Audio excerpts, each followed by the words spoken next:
कुछ ही मिनटों में झटपट से बनने वाला इंस्टेंट हेल्दी आंवले का अचार, जो कि खाने में तो टेस्टी है ही और बनाना भी बहुत ही आसान है।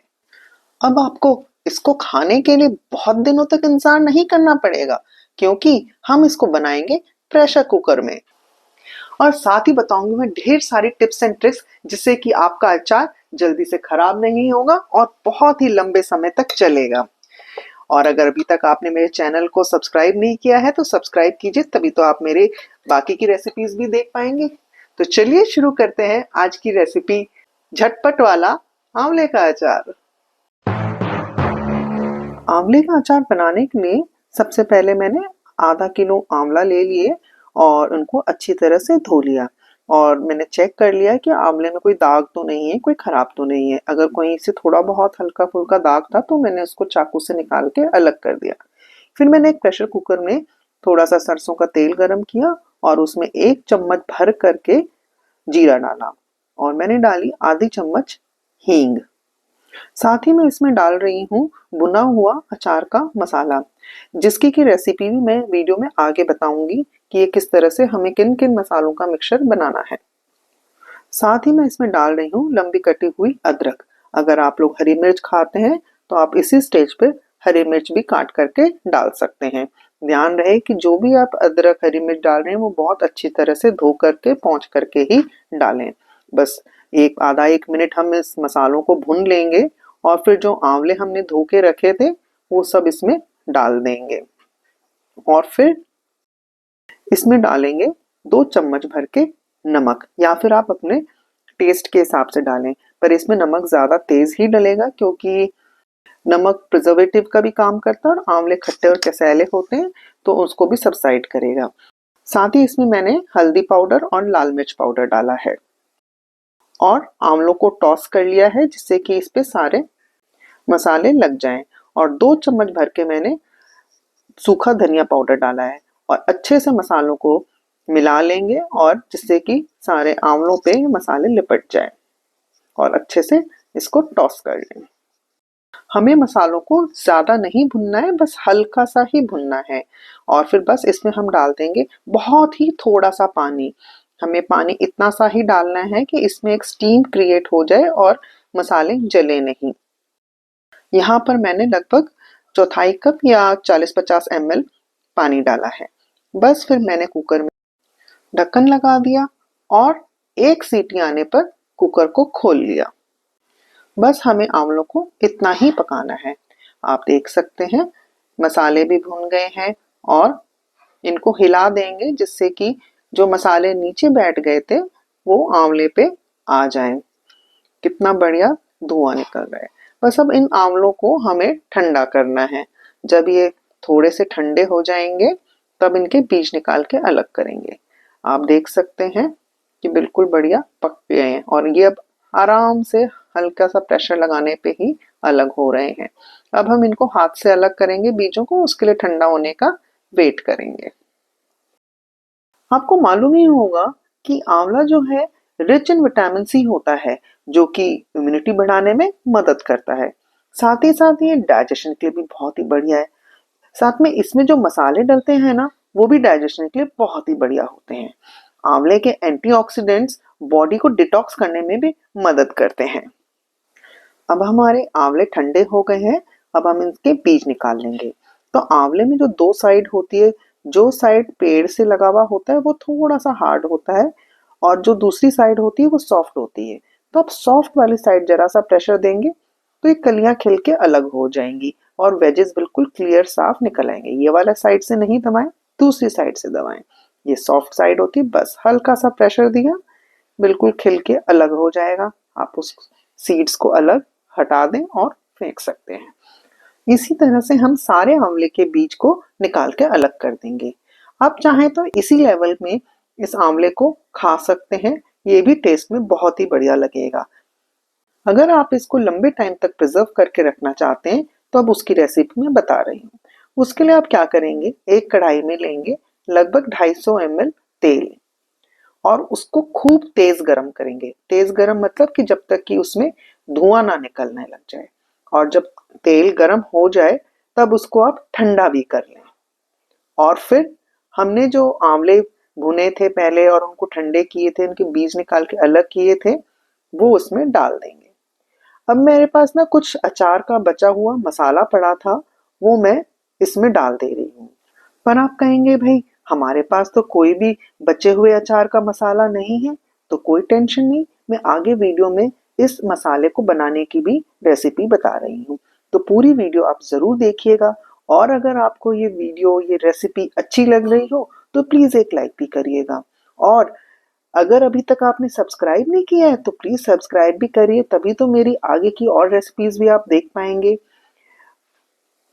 और मुझे कमेंट में ये भी बताइए कि आप लोग अचार कैसे बनाते हैं, या मुझे ये बताइए कि मैं और अगली रेसिपी किस चीज़ के लेके आऊँ, आप क्या देखना चाहेंगे। तो चलिए बढ़ते हैं हम आगे के प्रोसेस पे। मैंने अचार के मसाले को बिल्कुल अच्छी तरह से मिला दिया। अगर आपको लंबे टाइम तक इसको प्रिजर्व करना है तो आप चाहें तो इसमें 1 चम्मच भर के विनेगर भी डाल सकते हैं। नहीं तो आप इसमें खूब अच्छा तेल डाल दें, यानी कि तेल इतना कि आपका अचार पूरा उसमें डूब जाए, तो भी आपका अचार खराब नहीं होगा। इसी तरह मैं आपको आगे और भी टिप्स बताऊंगी कि जिससे कि आपका अचार लंबे समय तक चल सके। तो आप पूरी वीडियो जरूर से देखिएगा। तो चलिए मैं अब आपको बताती हूँ किस तरह से हमें अचार का मसाला बनाना है। उसके लिए मैंने यहाँ पे ली है 1 टेबलस्पून मोटी सौंफ और 1 टेबलस्पून जीरा, सौंफ, जीरा, 1 टेबलस्पून मेथी, थोड़ी सी साबुत सूखा धनिया, अजवाइन और राई। ये सब लगभग मैंने एक एक स्पून भर के लिया है। अब इनको हम एक कढ़ाई में भुनेंगे। एक कढ़ाई ले लेंगे, उसको हल्की सी गर्म कर लेंगे। यहाँ मैंने डाल दिया है मेथी दाना या फिर फेनुग्रीक सीड्स, ये हमारी 1 चम्मच भर के है। ये 1 टेबलस्पून हमने लिया है सौंफ। सौंफ का बहुत ही अच्छा टेस्ट आता है अचार में। और लिया है 1 टेबलस्पून भर के सूखा साबुत धनिया और 1 टीस्पून जीरा, यानी कि क्यूमिन सीड्स। और अब लेंगे 1 चम्मच भर के राई, यानी कि मस्टर्ड सीड्स। और ले रहे हैं अजवाइन यानी कैरम सीड्स। अब हम इन सभी मसालों को बस कुछ देर के लिए भुनेंगे, यानी कि कुछ सेकंड्स या 1 मिनट के लिए भुनेंगे। बस हमें इन मसालों को हल्का सा क्रिस्प करना है। हमें इनको भुने हुए मसाले नहीं बनाने हैं, इसलिए ध्यान रखें कि हमें इन्हें बिल्कुल भी ज्यादा नहीं भुनना है, बस एक क्रिस्प आ जाए। हमें इनका भुनने का मेन पर्पस ये है कि जिससे कि हमारे ये मसाले स्टरलाइज हो जाए और हमारा अचार लंबे समय तक चल सके। साथ ही साथ ये मसाले हल्के से भुनने से अपने एसेंशियल ऑयल रिलीज कर देते हैं, जिससे ये बहुत ही बढ़िया फ्लेवरसम हो जाते हैं, जिससे अचार का टेस्ट बहुत ही बढ़िया एनहांस हो जाता है। मसाले हमें उतने ही सेकने हैं जितने कि हम उन मसालों को हाथ से छुएं तो छू सकें, उतना गरम हम सह सकें। अब हमारे ये अचार के मसाले भुन के तैयार हो गए हैं। अब मैं इसको एक मिक्सी के जार में ट्रांसफर कर रही हूँ। जब ये मसाले एकदम ठंडे हो जाएंगे तभी हमें इनको पीसना है, नहीं तो इसमें मॉइस्चर आ जाएगा। मसालों को हमें दरदरा ही पीसना है, यानी कि बिल्कुल बारीक और महीन नहीं करना है, थोड़ा थोड़ा सा मोटा ही छोड़ना है। ये हमारे मसाले बिल्कुल सही पिस के तैयार हैं। तो बस आप ये मसाला उस टाइम पर डाल सकते हैं जब मैंने अपना पुराना अचार का मसाला आंवलों में डाला था। बस फर्क ये है कि पुराने अचार का मसाला गला हुआ था और इस मसाले को गलने में थोड़ा टाइम लगेगा। आप चाहें तो जब हमने कुकर में आंवले पकाए थे उस टाइम पे भी इन मसालों को डाल सकते हैं, जिससे कि मसाले फटाफट से गल जाएंगे। तो देखा आपने हम किस तरह से प्रेशर कुकर की मदद से 2 तरीके से अचार बना सकते हैं। एक तो हम बहुत ही कम तेल में, जिसको कि हम फ्रिज में स्टोर करके कई दिनों तक खा सकते हैं, और एक जिसमें कि हम खूब सारा तेल डाल करके उसको काफी दिनों तक के लिए स्टोर कर सकते हैं। अब मैं आपको बताऊंगी कि हमें अचार को स्टोर कैसे करना है, क्योंकि स्टोर करना बहुत इंपॉर्टेंट है। अगर हमने इसको अचार को स्टोर ठीक से नहीं किया तो हमारा अचार खराब हो जाएगा। सबसे पहले तो हमें ये ध्यान देना है कि हमें अचार स्टोर करने के लिए हमेशा कोई कांच का या चीनी मिट्टी का ही कंटेनर लेना है। हमें बिल्कुल भी मेटल का कंटेनर नहीं लेना है और प्लास्टिक्स को भी अवॉइड करें। दूसरी बात ये है कि जो भी कंटेनर हम ले रहे हैं वो बिल्कुल साफ हो, उसको अच्छी तरह से धो लें और सुखा लें। वो बिल्कुल भी गीला ना रहे, उसको खूब अच्छी तरह से आप हवा लगा लें या धूप लगा लें या माइक्रोवेव कर लें। और जिस कपड़े से आप उस कंटेनर को पोंछ रहे हैं वो कपड़ा भी बिल्कुल साफ और फ्रेश होना चाहिए। दूसरी बात, हमें अचार डालने के कुछ दिनों तक यानी कि कह लीजिए 1 सप्ताह तक हमें उसको रोज हिलाना है। अचार को स्टिल नहीं रहने देना है। दिन भर में आते जाते 2-4 बार चम्मच से उसको हिलाएं। और एक बात का और ध्यान रखें कि चम्मच हमेशा बिल्कुल साफ सुथरी और सूखी होनी चाहिए। अगर आप गंदी चम्मच या गीली चम्मच अचार में यूज करेंगे तो अचार खराब हो जाएगा।